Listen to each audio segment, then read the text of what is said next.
I was interested in having people sample us, and it's just the first year. We had to get through year one, and we've got through it successfully.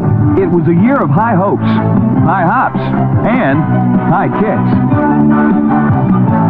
Some cried, and some just got carried away. And the best got to bathe in the bubbly. Most can only wonder what a feeling that must be. What a feeling. The story of the inaugural season of the United States Football League. At long last, Commissioner Chet Simmons gave the signal to spring into action, and the eyes of the sports world were on the football. Well, after the opening day jitters, Tim Mazzetti's inaugural kickoff was returned by George Ragsdale, and the spring fling was underway. Tampa Bay's John Reeves threw for the first down. That is, the first down. And lest we forget, the league's first spike by Anthony Steeles. And now for something completely different. A double-deflected pass interception by Boston's Terry Love, who found out that a 102-yard return wasn't quite long enough.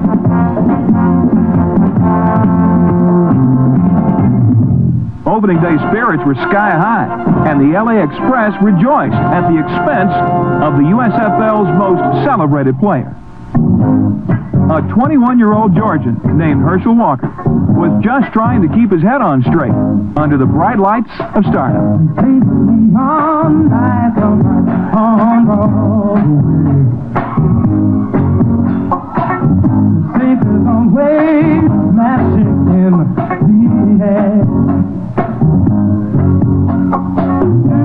Herschel was no overnight success story, and college football's best player had his hands full just making it in the pros. I won't have too long, and I won't quit till I'm a star on But after 3 bitter weeks, the fruits of his efforts began to show, and the New Jersey Generals had the gem they expected.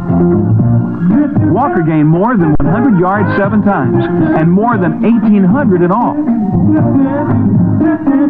Running away with the league rushing title, Herschel Walker easily lived up to expectations.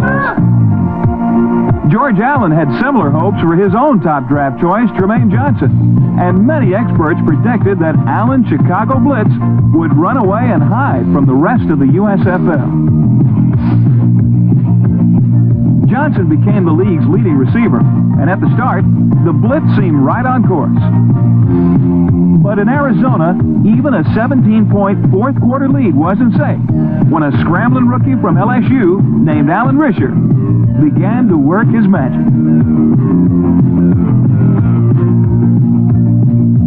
The Wranglers of Doug Shively got a last-second field goal from Jim Asmus to cap a stunning comeback victory and give Arizona that indescribable feeling.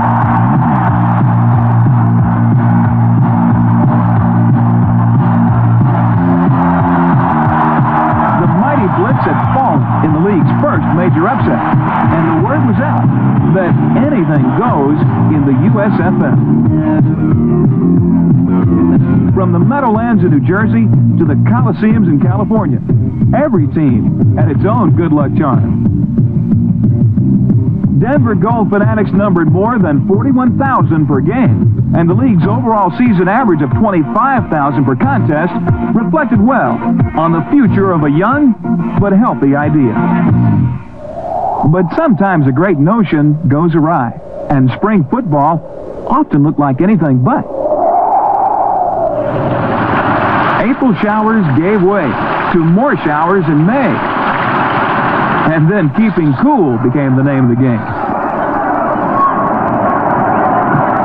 But through it all, the sunniest dispositions belonged to the cheerleaders, whose special appeal gave the USFL that extra added touch of excitement.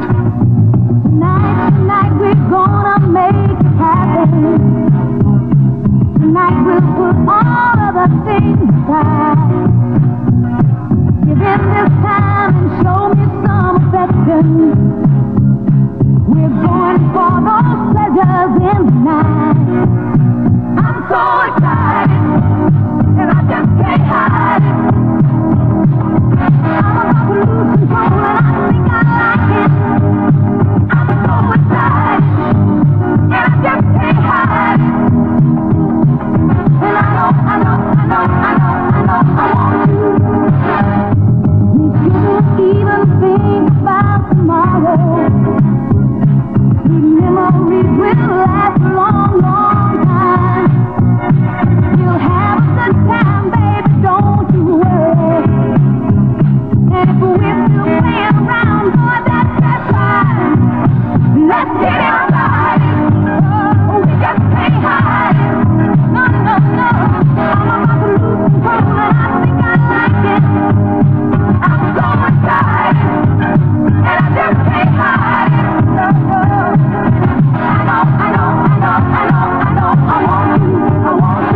Tampa's owners got so excited he even tried to fire up his coach. Steve, I think it's nice for you to be laid back. I think that's very good, and to be quiet and all the things that you are. But you're getting boring.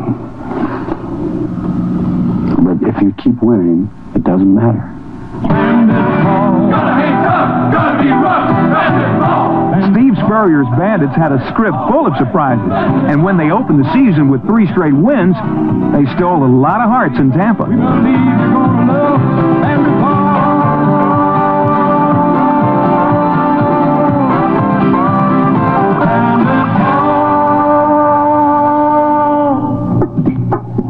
In a battle between the league's only 2 undefeated teams, the Bandits won a high-scoring showdown in Philadelphia, while the Stars' sensational Kelvin Bryant continued to make Philly fans forget that other runner named Walker. The Stars had assembled a powerful offensive line for Bryant, but the rookie from North Carolina proved that he could get there all by himself.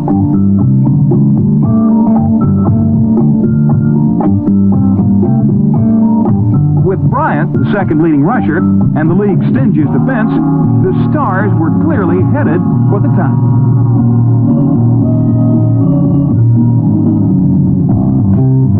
Meanwhile, at the bottom, the Washington Federals were inventing new ways to lose football games and showing off a novel way to break a slump. Oh, wait a minute, Dan! I've had enough of this! As the losing streak ballooned to 10 games, Coach Ray Yawk's capital punishment was just a lighthearted attempt to loosen things up in Washington and convince his feds to get the let out.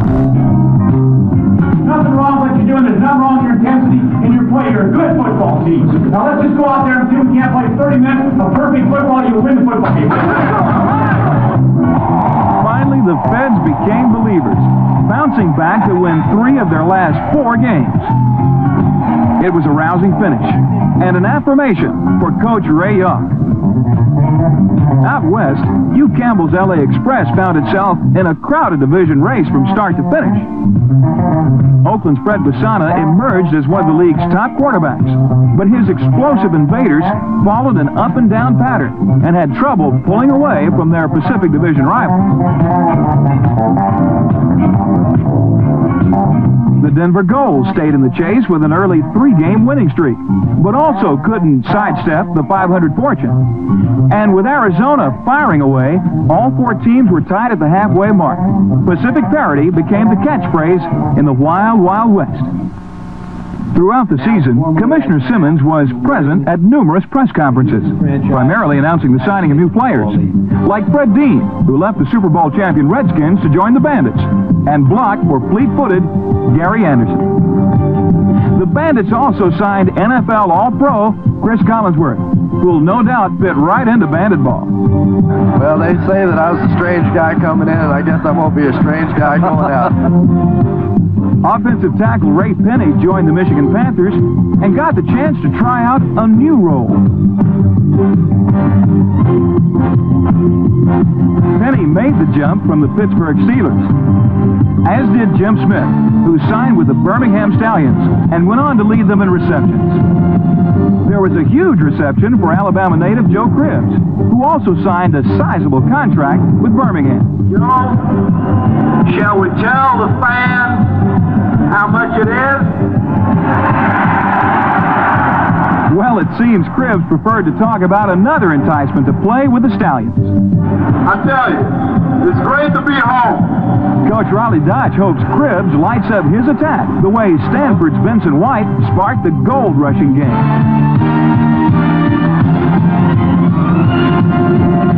Meanwhile, the LA Express put in a call for receivers and hooked up with UCLA's JoJo Tansel. They also extended the Pac-10 conference call to Washington's long-distance threat, Anthony Allen.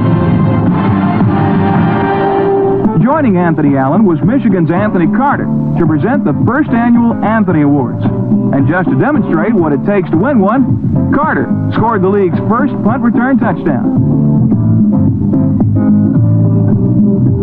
Washington wins the You Could Drive a Truck Through That Hole award for sending Eric Robinson on the league's only kickoff return touchdown.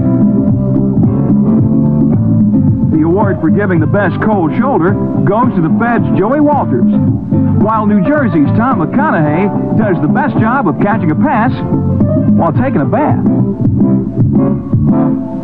Our Double or Nothing award goes to Chicago kicker Frank Corral, who turns 3 into 6. To the Birmingham Stallions, a special citation for the imaginative use of a helmet in a supporting role.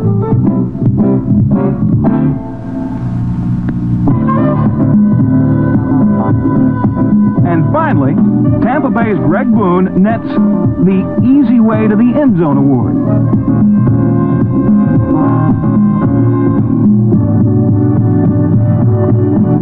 As you can see, offensive players get all the glory, but when defenders get their chance for revenge, they really get you.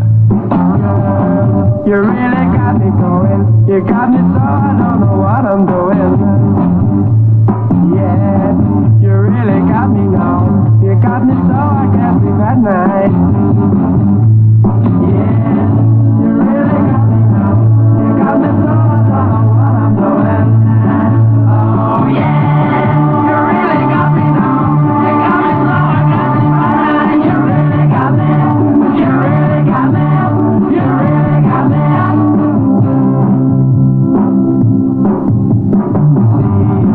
Don't ever set me free.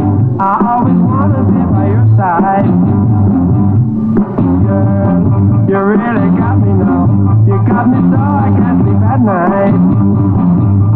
Yeah, you really got me now.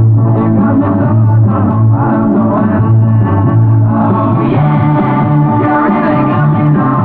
You got me so I can't sleep at night. You really got me. You really got me. You really got me.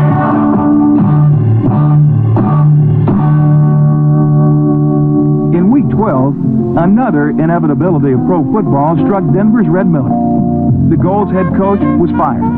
So after 2/3 of the season, the USFL had its first emotional goodbye scene between players and coach. So, see you.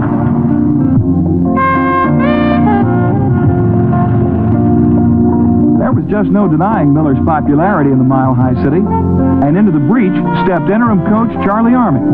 But a week later, the Gold chased away the Blues by hiring another local favorite to guide the team's fortunes. To get this thing on a positive note. Greetings. Salutations. How do you feel? I feel wonderful. Craig Morton's debut surpassed even the wildest expectations.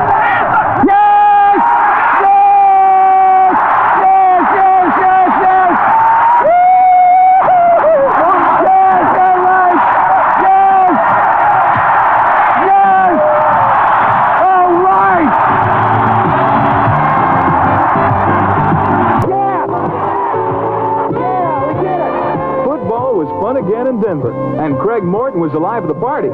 But no matter who was coaching the Gold, it seemed they were always full of surprises. And after all, it's the surprises that make football so much fun. Backfield in motion, yeah. I'm gonna have to penalize you. Backfield in motion, baby. You know that's against the rules. Offside and hold it, yeah. You ought to be ashamed of yourself, baby. Offside and hold it, yeah. Holding on to someone else.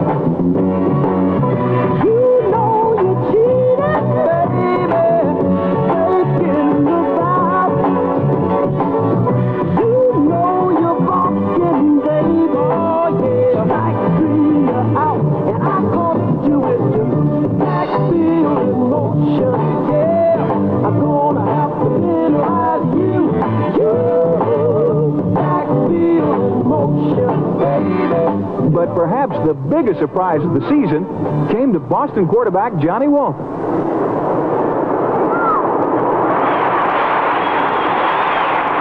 Well, Walton did get the last laugh in one of the year's most memorable finishes.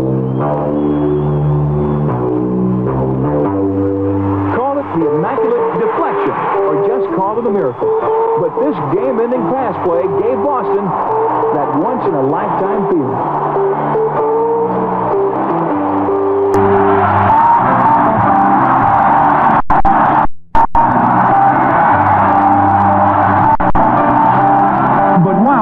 Missouri's Cardiac Kids won that battle, the Philadelphia Stars of Jim Mora won the war, carrying off the Atlantic Division crown. The Stars then danced their way to Denver with a truly remarkable overtime win that ended a premature celebration by Chicago in the league's first playoff game. The Stars then awaited the last dance as the Pacific Division champion Oakland Invaders of John Ralston tried to cast their spell on the Michigan Panthers of Jim Stanley. But the Panthers were not to be denied, so it was Philadelphia and Michigan in the first ever USFL championship game. High hopes were the order of the day as the two teams squared off at Denver's Mile High Stadium. The Panthers and Stars were at the top of the game, and Bobby Hebert showed off the form that made him the league's leading quarterback. Derek Holloway gave Michigan a lead, then struck again, and the game's smallest player put Philly behind by 14. But then the Stars began to turn it around in the second half and revved up another comeback. Kelvin Bryant flashed his MVP form, but the Stars stood up to their stiffest challenge by relying on Chuck Fusina's arm. And in the fourth quarter, Willie Collier cut the lead to 3.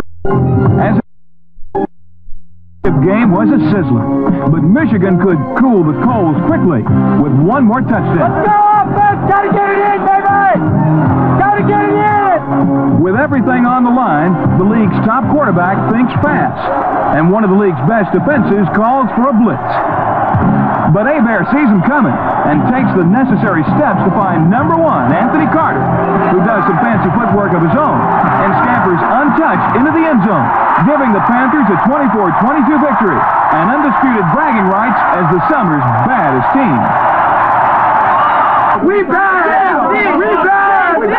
Well, John Corker's exuberance may be hard to top, but after one season, the entire USFL has something to celebrate. I was lost on a winding road. I thought that life had nothing